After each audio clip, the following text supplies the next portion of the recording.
Assalamualaikum warahmatullahi wabarakatuh. Perkenalkan, nama saya Prastio Dani Kurniawan. Saya adalah guru PJOK dari SMP Negeri 3 Boja, Kabupaten Kendal. Yang pertama, puji syukur selalu kita panjatkan kehadirat Allah Subhanahu wa Ta'ala, karena pada hari ini kita masih diberi kesehatan dan kesempatan sehingga kita dapat belajar bersama. Pada kesempatan hari ini, kita akan belajar terkait dengan kompetensi dasar pola makan sehat, bergizi, dan seimbang. Adapun tujuan pembelajaran yang perlu saya sampaikan, yang pertama adalah mengidentifikasi pola makan sehat, bergizi, dan seimbang. 2. Menjelaskan pola makan sehat, bergizi, dan seimbang. 3. Menjelaskan cara menerapkan pola makan sehat, bergizi, dan seimbang pada kehidupan sehari-hari. A. Hubungan makanan dengan kesehatan. Sebelum kita membahas pola makan sehat, bergizi, dan seimbang, kita harus tahu guna makanan terlebih dahulu. Yang pertama, mengatur dan membangun tubuh. Yang kedua, guna makanan untuk memberi tenaga kepada tubuh. Yang ketiga, mengatur proses faali tubuh. Membangun dan memelihara tubuh. Pertumbuhan manusia terjadi sejak dalam kandungan sampai dengan masa remaja. Terjadi pembentukan sel-sel baru secara besar-besaran. Terlebih lagi, bagi usia di bawah 5 tahun, terjadi pertumbuhan yang paling cepat. Pertumbuhan sel-sel tersebut diperlukan untuk membangun bagian tubuhnya, misalkan otot, tulang, darah, otak, dan organ tubuh lainnya. Selain untuk pertumbuhan, pembentukan sel-sel baru tersebut digunakan untuk mengganti bagian tubuh yang rusak. Oleh karena itu, agar tubuh kita tetap sehat, kita harus menerapkan pola makan sehat, bergizi, dan seimbang.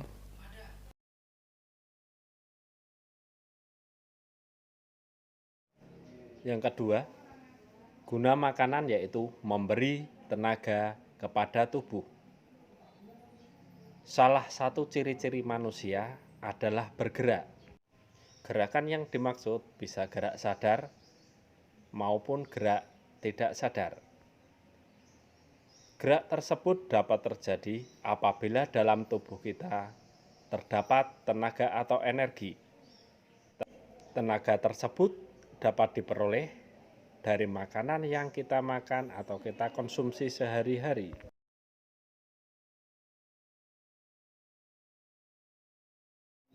Selanjutnya, kita ke guna makanan yang ketiga, mengatur proses faali tubuh. Agar tubuh dapat berfungsi dengan baik, berbagai proses faali tubuh harus diatur dan dikoordinasikan dengan baik. Misal, proses pengaturan suhu tubuh, proses pembekuan darah, mengatur keseimbangan antara asam dan basa dalam tubuh, menjaga dan membentuk zat pelindung untuk menjaga tubuh dari serangan penyakit. Zat gizi yang diperlukan untuk proses faali tubuh disebut dengan zat pelindung. Zat pelindung ini terdiri dari protein, mineral, vitamin, dan juga air. Karena zat pelindung yang terdiri dari protein, mineral, vitamin, dan air sangat penting dan sangat dibutuhkan oleh tubuh, jadi asupan makanan yang kita makan harus mengandung zat gizi tersebut supaya tubuh kita tetap terlindungi dengan baik. B. Pengetahuan tentang makanan sehat. 1.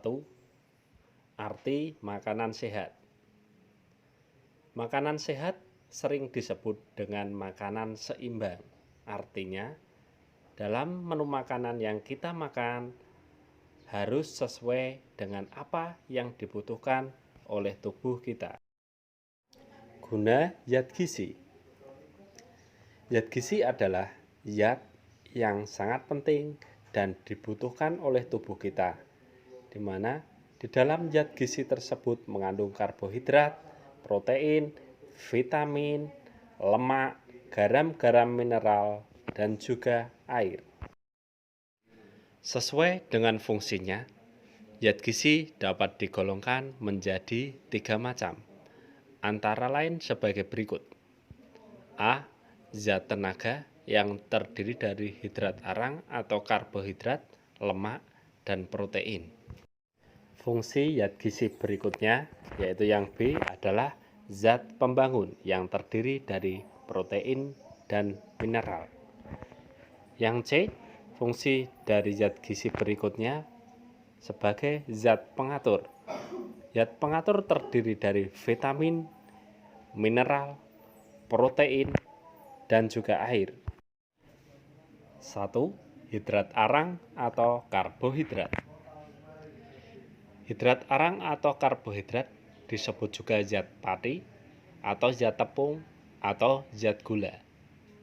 Susunan dari karbohidrat terdiri dari unsur karbon C, hidrogen H, dan oksigen O2. Hidrat arang di dalam tubuh kita akan dibakar sehingga menghasilkan tenaga atau energi untuk aktivitas kita sehari-hari.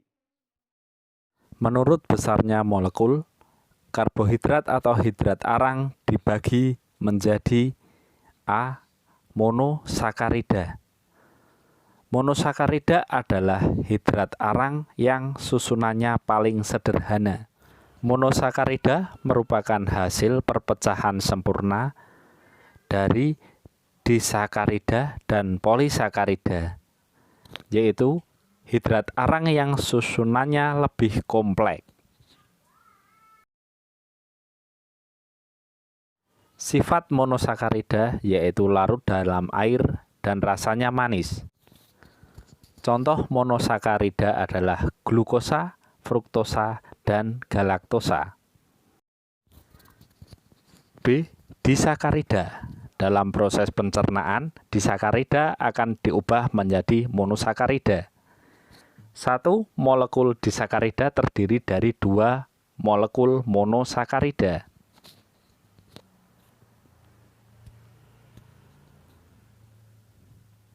Contoh dari golongan disakarida yaitu sakarosa, sukrosa, laktosa, dan manosa.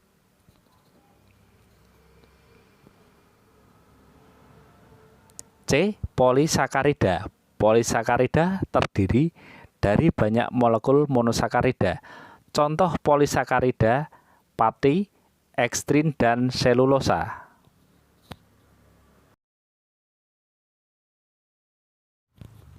Contoh hidrat arang atau karbohidrat antara lain yang pertama dari suku padi-padian. Contohnya adalah tanaman padi yang menghasilkan beras. Kemudian beras nanti diproses menjadi nasi yang menjadi makanan pokok orang timur atau orang Indonesia. Yang kedua adalah gandum. Gandum menjadi makanan pokok orang barat yang diolah menjadi roti atau makanan lain. Kemudian jagung. Jagung juga merupakan contoh karbohidrat. Berikutnya adalah ubi-ubian seperti ketela pohon. Yang kedua, kentang. 3. Ubi jalar atau ketela rambat.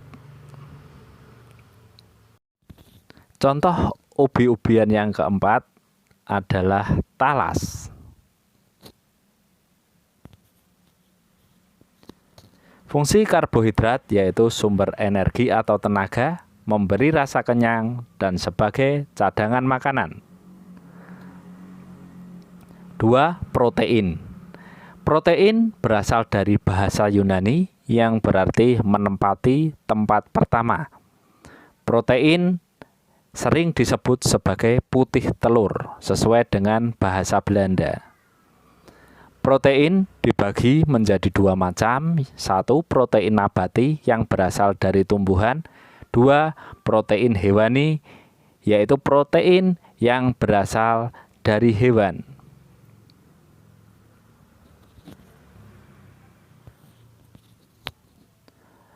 Contoh dari protein yang pertama dari protein nabati berasal dari tumbuhan, ada kacang almond, ada tahu, ada kacang edamame, ada chia seed. Kemudian contoh dari protein hewani yaitu daging merah, ayam, telur, dan aneka ikan laut yang tinggi akan protein. Berikutnya, protein yang dapat mengenyangkan antara lain telur dengan 80 kalori, tempe 195 kalori, kemudian tahu 76 kalori. Fungsi protein. 1. Protein sebagai zat pembangun. Pada masa pertumbuhan, kebutuhan tubuh akan protein relatif lebih besar.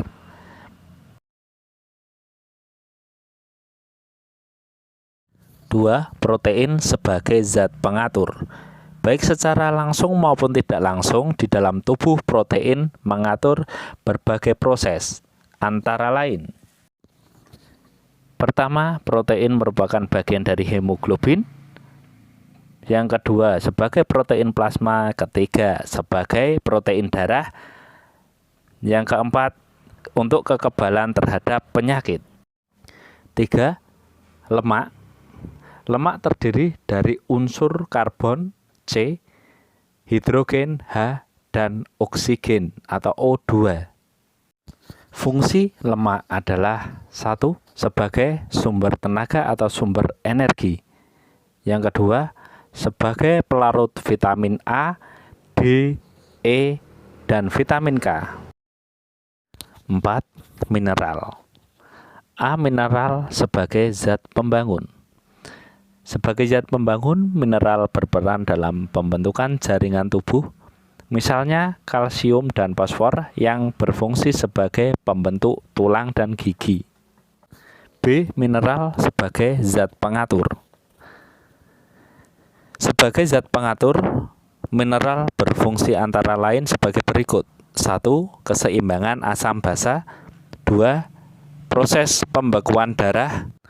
3. Dalam pengangkutan oksigen dari paru-paru ke jaringan tubuh dan sebaliknya. 4. Kepekatan saraf dan konsentrasi otot. 5. Proses metabolisme sebagai bagian dari enzim dan hormon-hormon. 5. Vitamin. Vitamin adalah zat organik yang dibutuhkan tubuh dalam jumlah sedikit, tapi penting untuk mempertahankan kesehatan tubuh. Fungsi vitamin. Fungsi utama vitamin yaitu mengatur proses metabolisme protein, lemak, dan hidrat arang. Macam-macam vitamin beserta sumbernya. 1. Vitamin A. Vitamin A bermanfaat untuk kesehatan mata. Sumber dari vitamin A antara lain hati, telur, mentega, minyak, ikan, kemudian sayuran hijau, dan buah-buahan yang berwarna kuning seperti wortel. 2. Vitamin D. Vitamin D bermanfaat untuk pertumbuhan, pemeliharaan tulang, dan juga gigi. Sumber vitamin D berasal dari hati, telur, minyak ikan, dan makanan sumber vitamin yang larut di dalam lemak. 3. Vitamin E. Fungsi di dalam proses reproduksi. Sumber dari vitamin E padi-padian, kacang-kacangan, dan kuning telur. 4. Vitamin K berfungsi dalam proses pembekuan darah.